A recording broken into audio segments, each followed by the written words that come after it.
you think of sports and video games, there's only one company that comes to mind, EA. Now, Electronic Arts is one of the most successful and popular game companies of all time. Now, to find out what they have coming up next, we chased them around the world on the EP Show. It's in the show. Now, where are we? This is like the EA Sports Bar? This is the EA Sports Bar, the one and only. Yes, I roll.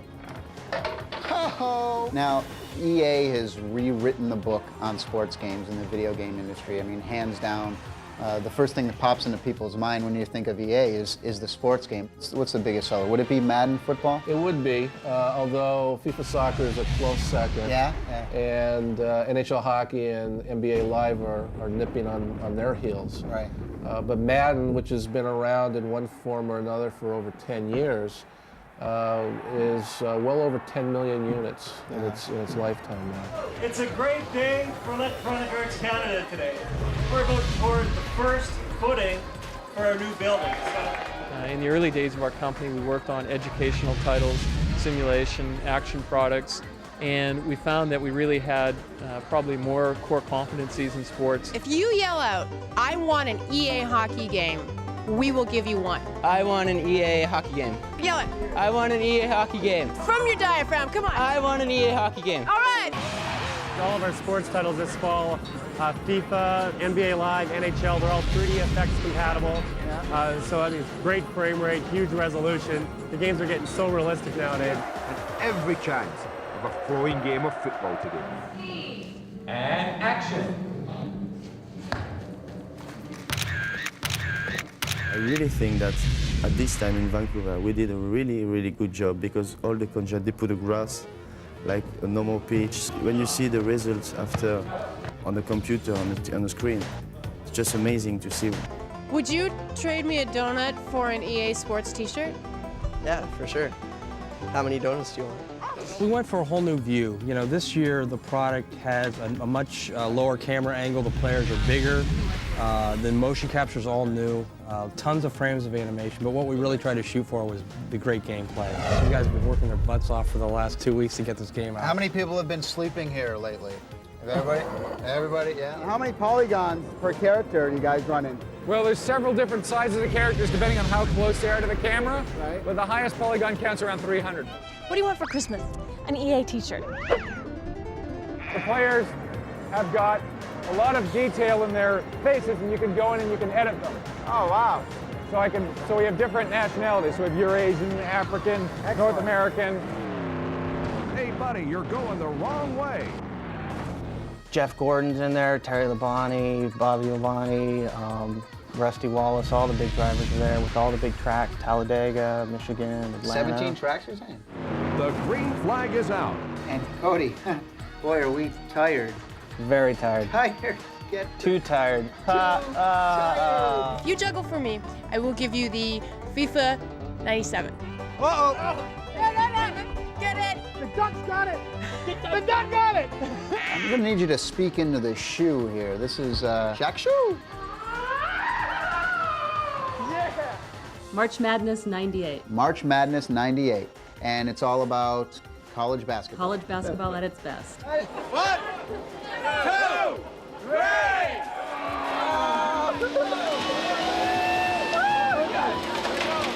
I'm looking, from nowhere, from behind. That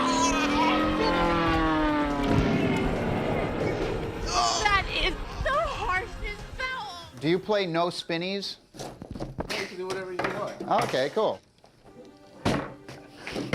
Is that cheating when I go like that? Is that? Oh, just a little bit, Tom. Oh. So do you like the t-shirt? Yeah. Do you have any more video games? Yeah. All right, pick one. Cool. Do you guys want more donuts? What would you say to people out there that don't play games? Just try it, because if all you think about video games is your girlfriend's brother playing 8-bit Nintendo or something, things have really changed. We're running an optical motion capture system with 8 cameras. It shoots 240 frames a second, synchronized between all 8 cameras. It's an all-digital system, goes right to a hard disk, so there is no film, no videotape. gets spooled to the hard drives. He takes the data from the cameras where they triangulate in on each marker, figure out where his body is, what his body's doing, output it to a skeleton that has all the subtlety and all the beautiful things of his movement. Iserman passes. Hextall made the save. And this year we had stuff like Mark Crawford coming up from, he's a Stanley Cup winning coach of the Colorado Avalanche, to work with the production team, just breaking down on the chalkboard, you know, what is a box in one, what's the funnel, different ways that you can do a better strategy in the game so that it plays more realistically. You're going to play here thinking more about this way. Honey dip or honeydew? Sugar powdered ones, and then one of the chocolate ones. I want a chocolate donut, please.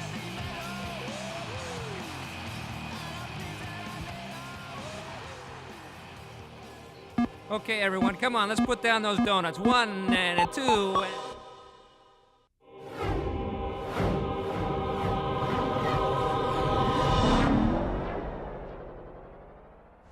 Hey, I got a question. I'm sure there's a lot of people out there that are curious as to why Nintendo has stuck with cartridges and it has stayed away from the CD-ROM technology. Can somebody at Nintendo please give me the inside scoop? Why cartridges, Ken? Yeah, why cartridges, Ken? We made the right choice. That would be my conclusion. I would tell you why. I'm sure most people have read and heard these arguments before. But the reality is, with a video game, you need the data fast. With a CD-ROM, you're basically playing your game from RAM. There are some exceptions where you can spool the data off the CD-ROM into RAM and then kind of play it in a very fixed sequence, because now your data is coming off almost like off of a long, skinny piece of tape, imagine. So I can't say I'm here and no, I want to be there, no, I want to be here, no, there. With a cartridge, you're doing kind of the same thing. When I start my level, all the data comes from the cartridge and goes into RAM, and I'm playing from RAM. The difference is, as I'm playing, let's say I go around a corner in Diddy Kong Racing, and there's going to be the big, giant dinosaur. He's not sitting in RAM until I get near that place on the track, and we go, oh, we need the big giant dinosaur, and they go grab him off the cartridge and they stick him in to RAM, and then they display it on the screen, and then, you know, you go around the corner, he's gone, we don't need him anymore, we need the big flamey volcano. Go get it off cartridge, stick it into RAM, display it on the screen. All this is happening completely transparent. Gee, I put it in, turn it on, I'm playing in 3 seconds. That's a huge benefit, but the reality is that's not the reason why we go with cartridge. It's because of DMA, which is direct memory addressing, which means you can go to the ROM while you're playing a level. That makes our games what they are. We have 4 megabytes of RAM in the Nintendo 64 right now. Let's just say, for example, that instead of a cartridge, we had a CD-ROM. You could not play any of the games that have been released. Cartridges are growing dramatically. As what has been announced recently, you know, Legend of Zelda is going to be on a 32 megabyte cartridge. That would be 4 times the size of Mario 64, and it would be about 64 times the size of Super Mario World, I believe. And this isn't stopping. You know, ROM is going to continue to grow and grow and grow, and there will be ROMs that are the size of CD-ROMs today within 5 years. I think if you look at what's Nintendo's philosophy, right? It's not what can we make cheaper, which is the only reason to go to CD-ROM. If you look at every argument, there's always something you can say, why would you not go with CD-ROM? It's so cheap. Yeah, all that stuff is great, but what about the 64DD? Well, the other reason to go away from ROM alone is the writability aspect of the 64DD. What is that thing? Okay, Kenny, the Nintendo 64 disk drive, Nintendo's next generation add-on device. Adds an additional 4 megabytes of RAM to the N64. Disk will store up to 64 megabytes of game info, read-write capabilities, internet connectivity for future game upgrades. If you look at what's happened with video games over the years, they grow in the sense of story and the sense of interactivity, of how a character can interact with his environment. GoldenEye, I can shoot all these bullet holes. But what if I had a game that was 10 times bigger than GoldenEye, and I could knock down walls or cut down trees or flood areas or blow things up, and they would stay that way forever on my disc because I did them, they always stay that way. And you're never going to do that on CD-ROM or DVD, and you're not going to do it on ROM alone. It's not just I can save a really big save file, you know. Yeah. It means I can save a lot of details about what's going on in the game. And in some games, yeah, it just might be I can save every stat that you've ever imagined in a sports game, you know, or something simple like in GoldenEye, I could save every bullet hole. But, you know, you get to the point where you start realizing, you know, I can have dramatic effect on the environment. Let's say I've had a game for a year. You know, I'm done, and I haven't played it in a long time. And I go back, and it's like, whoa, there's trees growing where I cut down this field or something. How can that be? I haven't even turned the game on for a year. Well, they can go check the clock that's in the 64DD and say, he hasn't turned the game on for a while. We need to update what's going to happen because 10 months have passed. Wait,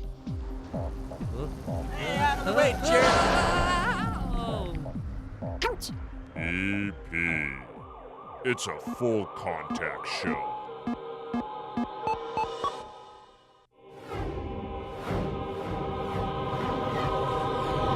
Sega Saturn's most exciting shooter is about to become the Sega Saturn's most exciting RPG, Panzer Dragoon Saga for the Sega. Saga for the Sega? That's a lot of sibilants. Panzer Dragoon Saga. Basically, it's capitalizing on the success we've had with Panzer series as a flying shooter and the success Sega is known for with RPGs and melding that into one. The flight is real-time, 3D. One of the huge differences is that you're actually going to be flying in full 3D. Previously, it was railed flying. Everybody's always wished, I want to be able to fly that Dragon anywhere I want to go. Well, not only now can you do that, but you also can get off the Dragon, go into cities, do standard RPG interaction. It's going to be 4 discs long, so it's huge. We're estimating at least over 100 hours of gameplay. There's 2 types of storytelling in here. We'll have the amazing, beautiful FMV stuff. We also have really beautiful stuff that was done with the engine, so it's seamless. So what we're taking a look at is the actual gameplay right now. As you can see, I can bring up a cursor, access things. I can fly anywhere I want. Standard RPG style of entering a battle. I'll be flying along and come into contact with enemies, and it brings me into the battle interface. This is where I can pull up spells. I'm going to show you a really nice flashy spell right here. What's the background with the Panzer Dragoon story? Is it something that Sega just came up with in It's 95 Mobius did some art that some people in Japan recognized, and a team of designers and developers took a look at that and sort of got a concept of this future world after an information age. And everything's kind of primitive again, and people start discovering this old technology as well as discovering these creatures, these dragoons. We're seeing RPGs become much more successful in America. It took a while for them to catch on, but they have, and they're here to stay. If you own a Sony PlayStation, then you probably own a Psygnosis game. If not, then you suck! Now, Psygnosis is known for doing a lot of cool games on the PlayStation. Wipeout, Formula F1, Destruction Derby. Now, 2 of their latest games, Colony Wars and G-Police, are kick-ass. Let's take a look. Victor Lucas with Electric Playground. I'm with Lisa Cheney, who's a product manager for Colony Wars. Our primary objective is to give the player a feeling of truly being in the midst of a war that's taking place in space. Frigate detected. Has over 5 hours of voiceover work, 25 minutes of full motion video sequences. It takes place over 70 missions divided into 18 acts. Are you basically one person against the entire universe? So you actually have wingmen that are fighting with you. You get advice from your headquarters and your wingmen about what's going on. Immediate response required. Yeah, I wasn't expecting to stay home. The streaking star effect, how is that done? And we use a small particle system in order to give a big impression of speed. One of the weapons is a grapple hook. They can't get away. Keep blasting at them until they explode. We're taking influences from Babylon 5, Star Wars, Star Trek, anything with space in it. We've analyzed it and taken the best elements. In the game, you actually get 3 different viewpoints that you can fly with. That was the external you just saw before. This is our virtual cockpit, and there's also an internal view without the cockpit. And what he's doing now is he's actually taking out the shields of the enemy. The enemy, that's the Imperial Navy there that are blue. The League of Free Worlds is green. And what we've tried to do is introduce the most interesting aspects of space, your nebulas, your planets. We have warp holes and black holes and jump gates. How long did it take you to come up with the idea and get it all down there?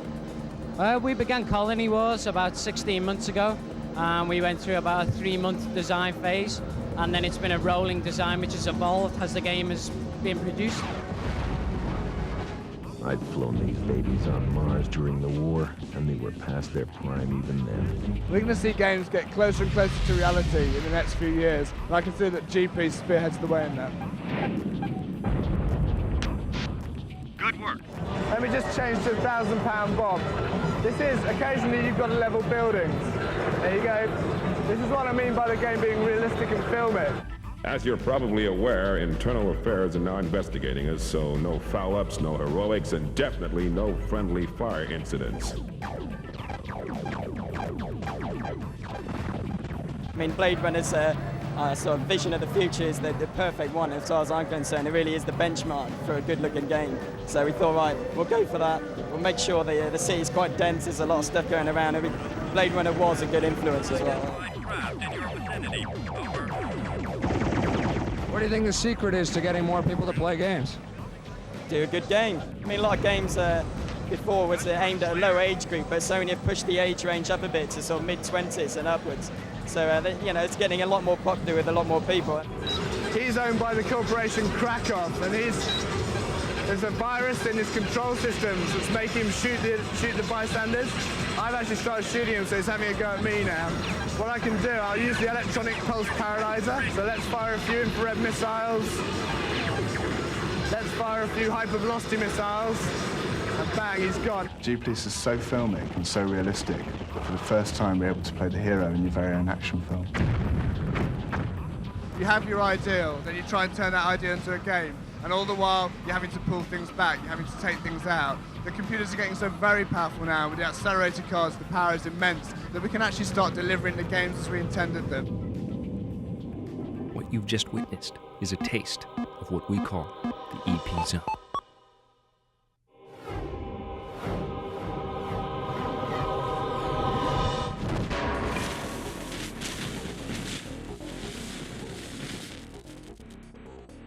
This game is totally immersive. As far as you could tell, if you had perhaps gotten a little too into it, you might think it is reality. And so it was very clear that this was the way to go in terms of diverting those nasty impulses. Today on the Simpatico Question of the Week, George the Lame Gamer Costas from Vancouver asks, why are some games so difficult? Probably the hardest lesson for a developer to learn is how to balance your game. Yeah. The problem is, as you play the game that you're programming, it's always too easy, because you can do it. So you program it, and then the next week, it's too easy. So then you make it harder, and then you make it harder, and then you make it harder. And what you're doing is you're programming a game for yourself. Well, what happens when you throw it into the lap of some 12-year-old, or, you know, even in our case, we'll give a game to our people that are bug testing, or some of the game counselors we'll bring down for a white paper test, which is a test for someone that's never played the game before.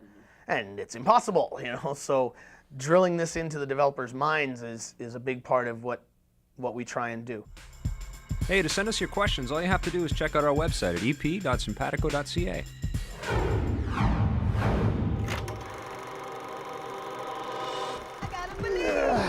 What'd you think of Parappa the Rapper, man, for the PlayStation? You gotta believe. You gotta believe. No, this is a game that is an instant cult classic. Yeah. You know what I'm saying? Yeah.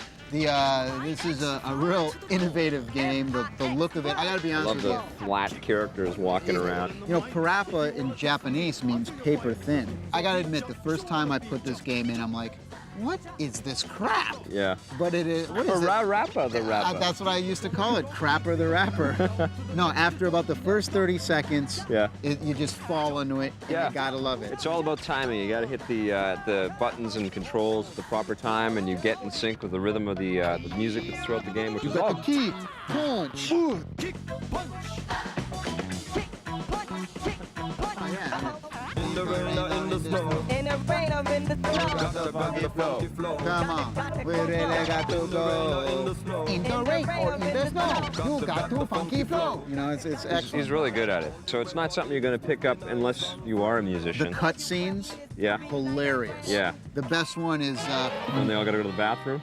Well, no, well, how about when he crashes his dad's car? Oh yeah. And he's like, oh no, my dad's gonna bite me. My dad's gonna bite me. The toilet scene's the best, though. Vic nailed it. Yeah, it's pretty funny. Pretty hilarious. You gotta out-rap all the people before you go to the bathroom in your pants. I'm hoping there's many sequels. I hope they keep bringing this character back. I hope it's a huge hit. 9.5 out of 10. Great game. Yep, 9.5. I'm with you on that. Excellent. Yeah. All right, what about Last Bronx for the Sega Saturn? Now, Last Bronx for the Saturn, I give this one a high score right off the top. Yeah. For the main reason that there's a character in there named Tommy, and he rules. Note to game developers: if you want a high score on the show, that's right. Give it the vein No, boy over here. I think it's one of the fastest fighting games I've seen for the Saturn. And it looks great. It I does. mean, it looks really good. Straight up, You got little weapons It's my going on. favorite. That and Bushido Blade are my favorite weapon fighters for the year. Here's where they could have improvement. There's a little, when two characters are going into their spins and something, I saw a little slowdown there. Yeah. I saw a little, it was chugging. Still, And man, the resolution is really high. It is good. Virtual Fighter 2 resolution. The characters look great. The weapons are awesome. The speed is excellent. The actual foreground action, the stuff that's going on between the fighters, is really solid. It's as solid looking as Virtual Fighter 2 was. All you need for the Saturn in terms of fighting games are that Last Bronx Fighters and Mega Mix. Fighters Mega Mix, and you're kicking. It's a great fighting game. Doesn't really have all the bells and whistles, but I still give it a high score. I had a 9.0. Yeah, I'd give it a 9.5. I'd definitely check this one out. Well, this is no fun. We're agreeing on everything. I know, this sucks. What's the last game? The last game is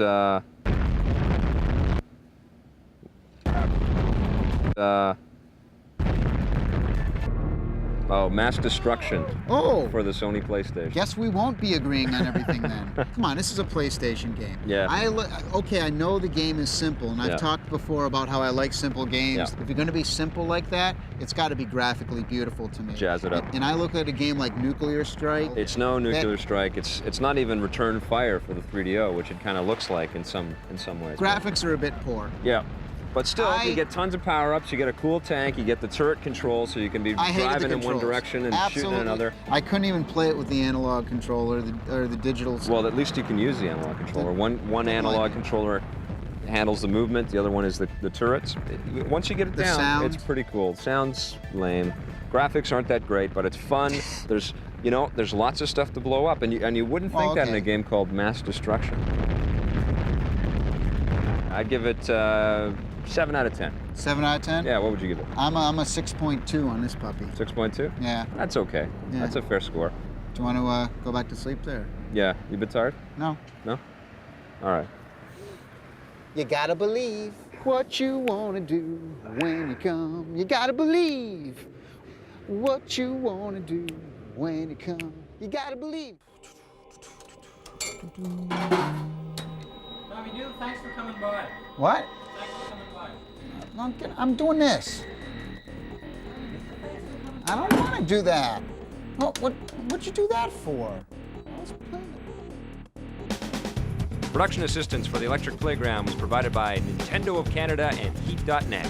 Allison's gonna give us a quote from FIFA 98. Yee-hoo! Did you catch it, Doc? Look, Mom, about to do karate. Look, Fighters Mega Mix for the Sega Saturn. If you showed up FIFA 98, I'll give you an EA t-shirt. That's so risky. I was on TV and all I got was this lousy t-shirt. Bye-bye.